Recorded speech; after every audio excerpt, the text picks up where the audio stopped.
हिमाचल सिंह और आप सभी का स्वागत है हमारे चैनल पर। एनडीटीवी के बड़े धोखाधड़ी सामने आने के बाद सेबी ने एनडीटीवी के प्रमोटर्स पर 27 करोड़ का जुर्माना लगाया है। एनडीटीवी ने शेयर होल्डरों से जानकारी छुपाई थी। इसके साथ ही कई और भी शर्तें थी जिसका पालन एनडीटीवी ने नहीं किया है। सबसे पहले अगर हम बात करें तो एनडीटीवी की जिस तरीके से वो चीज़ों को दिखाता है, अगर आप देखें तो प्रधानमंत्री नरेंद्र मोदी, गृह मंत्री अमित शाह, भारत के बारे में जिस तरीके की चीज़ें वहाँ पर प्रकाशित होती हैं, लगता ही नहीं कि वो भारत का चैनल है। कभी कभी तो ऐसा लगता है जैसे पाकिस्तान और चाइना इसको फंड कर रहा हो। सवाल तो कई बार खड़े हुए हैं सेना को लेकर वहाँ पर जो खबरें आती हैं। इसके साथ ही हमने देखा कि कोई भी ऐसी योजना या परियोजना होती है जो केंद्र सरकार लागू करती है, यानी कि मोदी सरकार लागू करती है, उसके विपक्ष में खड़े हो जाते हैं। उससे क्या हानि होने वाली है, जनता को किस तरीके से डराया जाता है, डर का माहौल बनाया जाता है। प्राइम टाइम में एनडीटीवी के जो पत्रकार हैं, वरिष्ठ पत्रकार, वो आकर लोगों को ज्ञान देते हैं। लेकिन वही जो सारी चीज़ें हैं, पोल इनकी खुल जाती है कि जब यूपीए की सरकार होती है उन्हीं सबके ये फायदे गिनवा रहे होते हैं। तो ये सारी चीज़ें तो हो गई। इनका जो दोगलापन है, कई बार ये फेक न्यूज़ भी देते हैं और इससे ये साफ पता चलता है कि इनको जो फंड कर रहा है उसको खुश करने के लिए उनके द्वारा जो भी कहा जाता है वो एनडीटीवी करता है।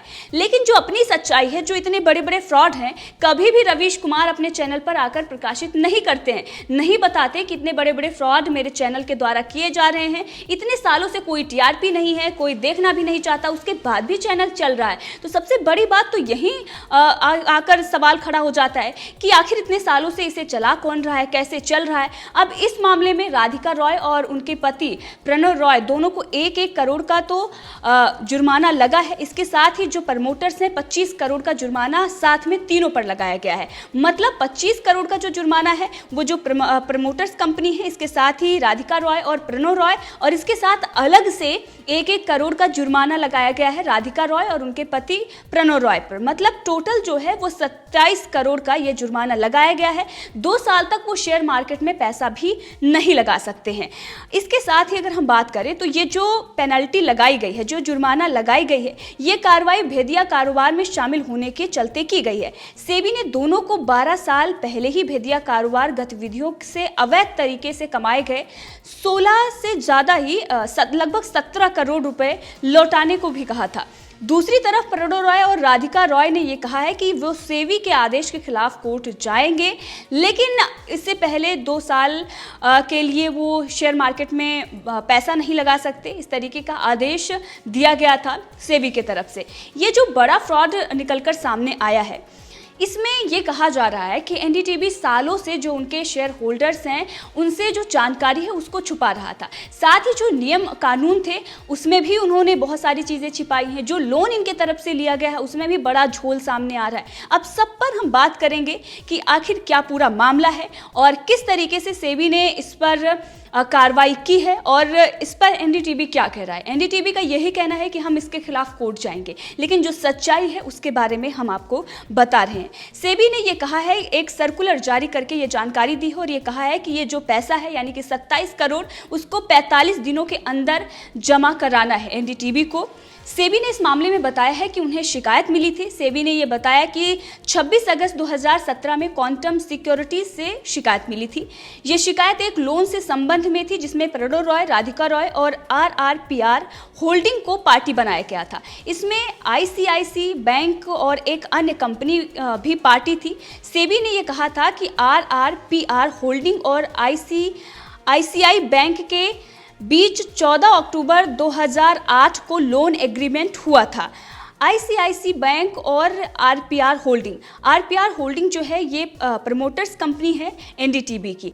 इन दोनों के बीच एक एग्रीमेंट हुआ था, जबकि 21 जुलाई 2009 को एनडीटीवी के प्रमोटर्स और VCPL के बीच 350 करोड़ रुपए के लोन का एग्रीमेंट हुआ है। इसी तरह से 25 जनवरी 2010 को एनडीटीवी प्रमोटर्स और VCPL के बीच 53 करोड़, लगभग ये 54 करोड़ है क्योंकि 53 करोड़ 85 लाख रुपए हैं, इतने का लोन एग्रीमेंट फिर हुआ। अब इस एग्रीमेंट में सेबी ने ये पाया कि ICICI लोन एग्रीमेंट में कई सारी शर्तें थी, जिसमें कुछ मामले में बैंक की मंजूरी जरूरी थी।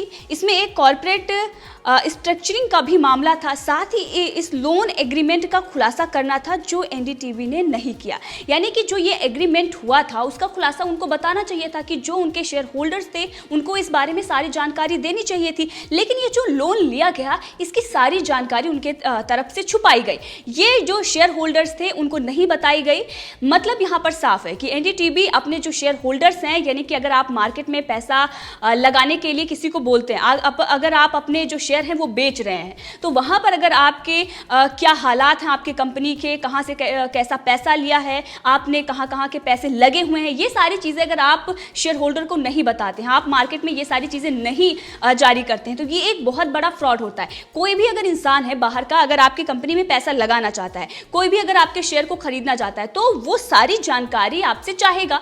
वो कहीं ऐसी जगह पर पैसा नहीं लगाना चाहेगा जहां उसका पैसा डूब जाए, और इसीलिए इन लोगों को डर था कि कहीं शेयर होल्डर ये शेयर ना खरीदें, इसीलिए ये सारी चीजें छुपा ली गई। अब एनडीटीवी को ये जो इतना बड़ा फ्रॉड है, अगर हम देखें तो ये बहुत बड़ा फ्रॉड होता है, और इस मामले में जो 27 करोड़ का जुर्माना हुआ है, सिर्फ यही नहीं आगे भी कार्रवाई हो सकती है। 2 साल तक तो ये शेयर मार्केट में आप पैसा नहीं लगा सकते, ये भी तो कार्रवाई की गई है। लेकिन इसके साथ ही जो ये 27 करोड़ का जुर्माना लगाया गया है, ये बहुत बड़ी बात हो जाती है। लेकिन एनडीटीवी इसको इस तरीके से दिखा रहा है कि ये सारी चीजें जो हैं वो ट्रांसफर करने की हैं। आप अगर देखें तो एनडीटीवी इसको अलग नजरिए से दिखा रहा है, लेकिन जो सच्चाई है वो हम आपको बता रहे हैं कि ये बहुत बड़ा फ्रॉड एनडीटीवी की तरफ से किया गया है।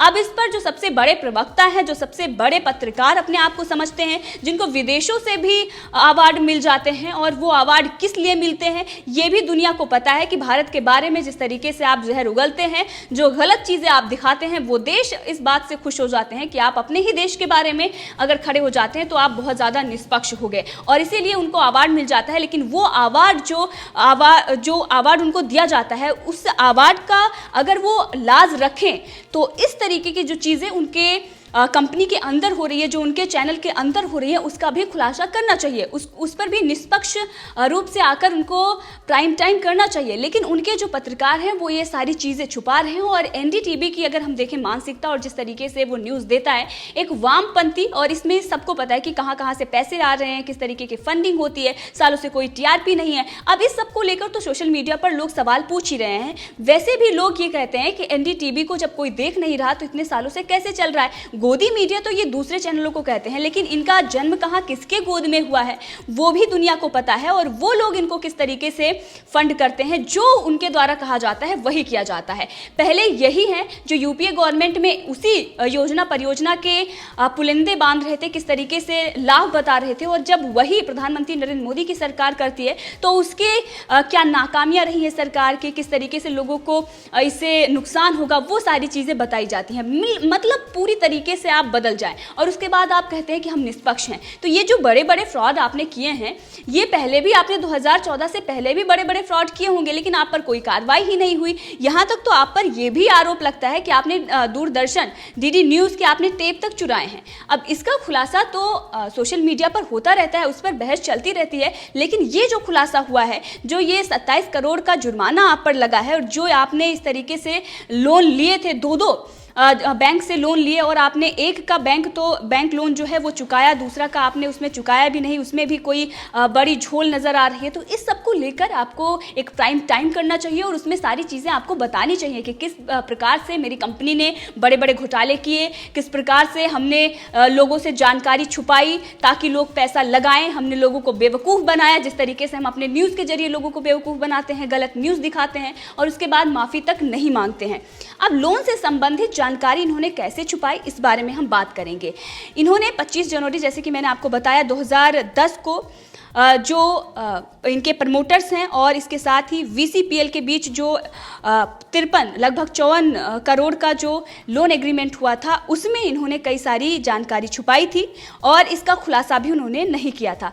शेयर का जो ट्रांसफ़र हुआ उसके बारे में भी हम बात करेंगे। इसके बाद प्रणय रॉय और राधिका रॉय ने RRPR होल्डिंग से शेयर को ट्रांसफर या प्राप्त किया। ये शेयर इन लोगों को बाजार बंद होने के बाद मिला या ट्रांसफर किया गया। इसमें ये पाया गया कि पब्लिक शेयर होल्डर जो हैं उनको यही सूचना नहीं दी गई कि इन्होंने अपने जो शेयर हैं वो ट्रांसफ़र किए हैं। इसमें यह भी पाया गया कि इस तरह के कारोबार में कंपनी प्रमोटर्स ने मॉनिटरी शेयर धारकों के साथ धोखाधड़ी की है। अब इसको लेकर एनडीटीवी क्या मुंह दिखाएगा वो तो पूरी दुनिया को पता है, क्योंकि वो कभी भी माफ़ी नहीं मांगता। कई बार इस तरीके के जुर्माने लग चुके हैं, कई बार एनडीटीवी का जो फ्रॉड है वो सामने आ चुका है, लेकिन एनडीटीवी लगातार एक ही बात कहता है कि हमारा इसमें कुछ नहीं है, हम इसके खिलाफ कोर्ट जाएंगे। कोर्ट में भी कई मामले में ये हार चुका है और सच्चाई ये है कि सिर्फ और सिर्फ इनके द्वारा प्रोपेगेंडा रन किया जाता है। सच्चाई एक पैसे की भी नहीं होती है। इसके साथ ही अगर हम बात करें तो 52 पेज का ऑर्डर है। सेबी ने 52 पेज के ऑर्डर में ये कहा है कि RRPR होल्डिंग ने 21 जुलाई 2009 को जो लोन लिया है वो ICICI बैंक से 14 अक्टूबर 2008 के लोन को चुकाने के लिए लिया गया था। ये देखा गया कि VCPL ने जो लोन दिया उस पर कोई ब्याज ही नहीं मिला, जबकि ICICI बैंक से जो लोन लिया गया उस पर 19% की दर से ब्याज चुकाया गया है।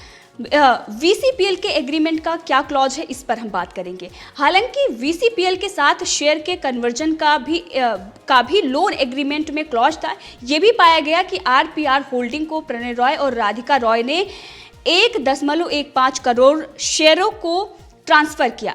इससे RPR के पास कुल शेयर की होल्डिंग बढ़कर 1.63 करोड़ हो गई। ये एनडीटीवी के कुल शेयर का 26% था। ये पाया गया कि RPR होल्डिंग के पास इस शेयर के ट्रांसफ़र से पहले केवल 47.41 लाख शेयर ही थे। इसके अलावा कोई एसेट नहीं थी। मतलब अपने ही आप देखते हैं कि एक ये बहुत बड़ा जो एक फ्रॉड किया जाता है कि आप 2 कंपनी खोलते हैं। जैसे कि आपने देखा होगा कि बहुत सारे ऐसे लोग होते हैं जो ब्लैक मनी को वाइट मनी में कन्वर्ट करने के लिए डब्बा कंपनी खोल लेते हैं। तो आप वैसे ही समझिए कि एक डब्बा कंपनी खोलकर यहाँ पर लोगों को मूर्ख बनाया जा रहा था। सेबी ने यह भी बताया कि जो शर्तें थी उसका भी पालन नहीं हुआ है। बहुत ढेर सारी इसमें शर्तें थी जिसका पालन भी नहीं किया गया। इसमें ढेर सारी सूचनाएं थी जो बहुत ही सेंसिटिव थी, उसके बाद भी उसको नहीं बताया गया। इससे पहले आपने देखा कि पिछले महीने ही प्रणय रॉय और राधिका रॉय पर 2 साल के लिए सिक्योरिटीज बाजार में कारोबार पर सेबी ने रोक लगा दी थी। ये कार्रवाई भेदिया कारोबार में संलिप्तता के चलते की गई थी। सेबी ने दोनों को 12 साल पहले की भेदिया कारोबार गतिविधियों से अवैध तरीके से कमाए गए 17 करोड़ रुपए लौटाने को भी कहा है। तो अब ये देखना होगा कि इस मामले में आगे क्या होता है। वैसे 27 करोड़ रुपए का जो जुर्माना है वो एनडीटीवी पर लगाया गया है। अब एनडीटीवी इसमें क्या पैसे चुकाता है, क्योंकि उसके जो हाल है देखकर लगता नहीं कि वो 27 करोड़ रुपए दे पाएगा। लेकिन जो फंडिंग बाहर देशों से होती है और जिस तरीके से हमने देखा कि उनकी जो खबरें होती हैं उससे ये साफ नज़र आता है कि किसके इशारे पर वो खबरें दी जाती हैं। कई बार ये सारी चीज़ें समझ में आ गई हैं कि जो देश के विरोध में इस तरीके से बातें कर सकता है उसके लिए 27 करोड़ रुपए कोई ज़्यादा नहीं है। लेकिन इस मामले में आपका क्या कहना है कमेंट करके ज़रूर बताएं। इसी के साथ अगर आपने अभी तक चैनल को सब्सक्राइब नहीं किया है तो कर लें ताकि हर अपडेट आप तक पहुँचती रहे। धन्यवाद।